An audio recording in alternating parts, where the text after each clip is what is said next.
본문에 계시된 주님은 어떤 분이십니까? 하나님께 묻기를 원하십니다. 아람 왕 베나닷이 이스라엘을 도발합니다. 그리고 침공하죠.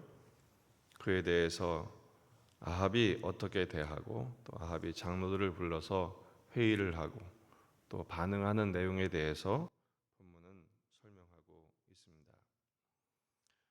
아람 왕 베나닷이 그의 밑에 있는 왕들 32명과 함께 말과 병거들을 동원해서 출정을 하죠. 그래서 북이스라엘의 수도인 사마리아를 침공하고 포위합니다. 그리고 사자들을 보내서 선포하죠. 아합에게 말합니다. 내 은금이 내 것이고 내 아내들, 내 자녀들의 아름다운 것이 다 내 것이다. 놀라운 것은 4절을 보면 이스라엘의 왕 아합이 대답합니다. 내 주 왕이여, 왕의 말씀같이 나와 내 것은 다 왕의 것입니다. 너무나도 신속하게 그리고 자신을 낮추어서 내 주 왕이여 이렇게 반응을 하죠. 맞습니다. 참 비굴하기 짝이 없는 왕의 모습입니다. 그러자 베나닷이 한술 더 떠서 내일 이맘때 내 신하들을 보낼 것인데 내 집의 것뿐 아니라 내 신하들의 것까지 다 수색할 것이다. 그리고 내가 기뻐하는 것을 다 가져갈 것이다. 그렇게 엄포를 놓습니다. 그러자 급해진 아합이 장로들을 소집합니다. 이스라엘의 전 장로들을 소집해서 원로회를 열죠. 그래서 자초지정을 설명합니다. 베나닷이 이렇게 위협했는데 내가 거절하지를 못했다. 그러니까 8절을 보면 모든 장로와 백성들이 다 왕께 아뢰되 왕은 듣지도 말고 허락하지도 마옵소서. 어떻게 보면 용기 있는 말 같지만 이것은 만용에 불과합니다. 왜냐하면 객관적인 전력상 이스라엘은 아람을 거역할 수 있는 상황이 못 됩니다. 그런데 아합은 또 이 말에 용기를 얻어요. 그러면서 사신들에게 말합니다. 처음 구한 것, 우리 집 거는 가져가라. 그러나 신하들 것까지 주는 것은 안 된다. 또 이렇게 말을 합니다.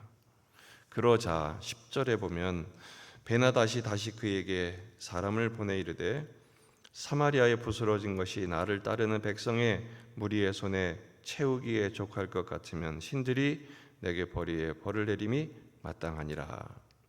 이 말은 무슨 말이냐 하면 사마리아에 먼지 한 줌 남지 않도록 내가 가만두지 않겠다라는 엄포입니다. 그걸 신들의 이름을 걸고 맹세하는 것이죠.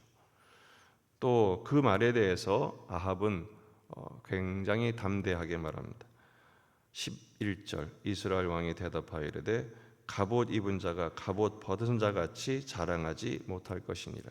싸움도 안 끝났는데 끝난 것처럼 큰 소리 치지 말라 이런 말입니다. 객관적인 전황상 이스라엘은 아람과 싸울 만한 이길 만한 능력이 전혀 없습니다. 그러니까 아합은 그런 강자 앞에서 비굴한 것이 당연하고, 그런데 장로들은 그런 상황도 알지 못한 채 만용을 부립니다. 또 거기에 부하회동을 해서 아합은 또 큰 소리를 칩니다. 도대체 이 상황이 우리에게 어떤 의미일까요? 여러분, 지금 위기에 처한 것은 이스라엘과 아합 왕입니다. 왜냐하면 대적은 너무 강력했기 때문입니다. 이런 상황에서 어떻게 해야 할까요? 하나님께 물어야 합니다. 우리가 위기의 상황에 도달했을 때 우리는 상황만 보고 도울 사람이 누군지, 누구의 말을 들어야 할지 전전긍긍할 때가 많습니다. 아합도 그래서 원로들에게 묻지요. 보이는 사람에게 물은 것입니다. 그러나 아합은 두 가지 묻질 않았습니다. 그가 그토록 숭배했던 바알에게 묻지도 않았고, 원래 하나님께 물어야 할 대상인 여호와 하나님께 묻지도 않았습니다. 그리고 아람 왕은 자기가 가진 힘만, 군대의 힘만 의지하고 승리를 너무 확신한 나머지 교만한 말을 하고 함부로 하고 있죠. 그러나 결국 이 싸움은 하나님이 아람을 박살을 내십니다. 크게 패하게 하시죠. 그걸 알지 못한 채 아람 왕은 베나닷은 큰 소리를 치고 있고, 장로들은 하나님 없이, 하나님을 의지함 없이 큰 소리만 칩니다. 듣지도 말고 허락하지도 마소서. 어리석은 것이죠. 아합은 보이는 힘 앞에 비겁하게 굴복하고, 장로들은 큰 소리만 치는 이런 어리석은 모습들은 가만히 보면 우리들의 모습과 크게 다르지 않습니다. 아합 왕의 가장 큰 문제가 뭡니까? 그의 마음에, 그의 생각에 하나님이 들어갈 여지가 눈꼽만큼도 없었다는 사실입니다. 하나님을 모시지 않았습니다. 하나님을 의지하지 않았습니다. 지금의 때가 바로 그런 때입니다. 포스트 모더니즘 시대가 어떤 시대입니까? 절대성을 부정하죠. 절대자를 인정하지 않고 절대적인 가치를 생각하지 않습니다. 상대적인 자신을 절대화시키죠. 거기에 하나님이 계실 만한 여지가 전혀 없습니다. 그러니 세상이 엉망이 되고 있는 것입니다. 디모데후서 4장 3절 4절 말씀은 종말의 시대에 어떤 일이 펼쳐질지를 이미 예고한 바가 있습니다. 때가 이르리니 사람이 바른 교훈을 받지 아니하며 귀가 가려워서 자기의 사욕을 따를 스승을 많이 두고 또 그 귀를 진리에서 돌이켜 허탄한 이야기를 따르리라.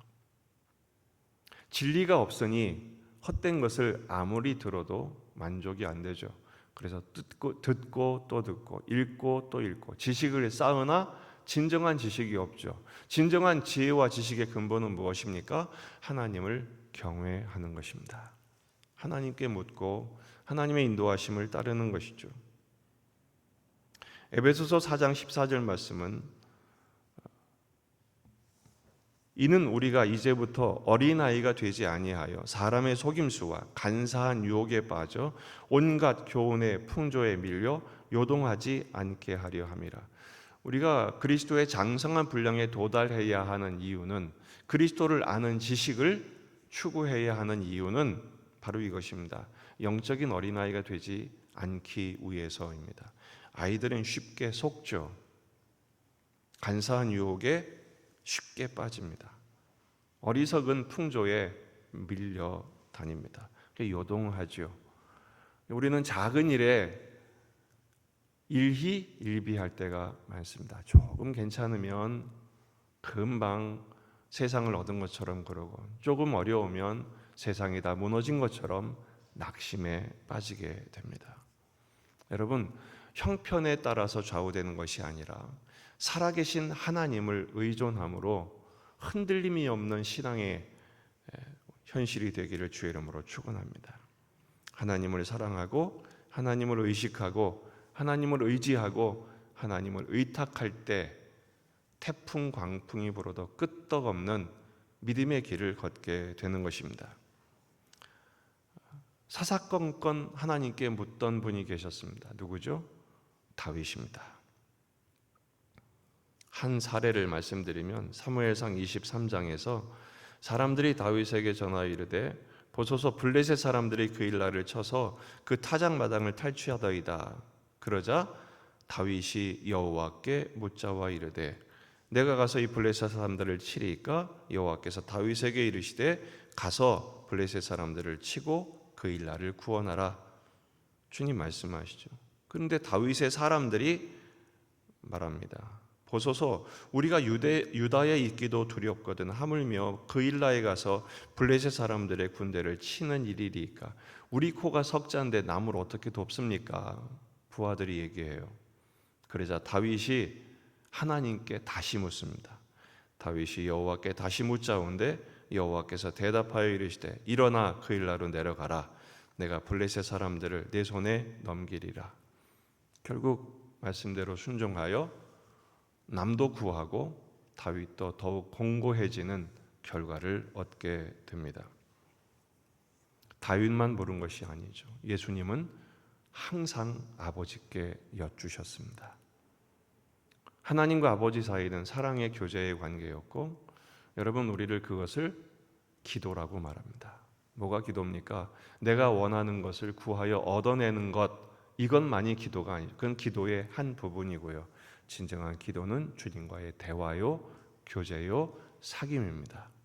주님께 모든 것을 묻고 주님의 인도하심을 따르며 내 뜻대로 마옵시고 아버지의 뜻대로 하옵소서라고 결단하는 것이 바로 진정한 기도의 모범이죠. 오늘도 우리는 많은 일이 있을 것입니다. 많은 선택을 하게 될 것입니다. 하나님 없는 언쟁, 하나님 없는 대화, 하나님 없는 결정과 선택이 되지 않기를 바랍니다. 설령 잘 되었다 할지라도 아무 유익이 없습니다. 낙심한 형편에 놓여 있다 할지라도 하나님과 대화하고 하나님을 의지하고 주의 인도하심을 따르면 모든 일을 합력하여 선이 되게 하실 것입니다.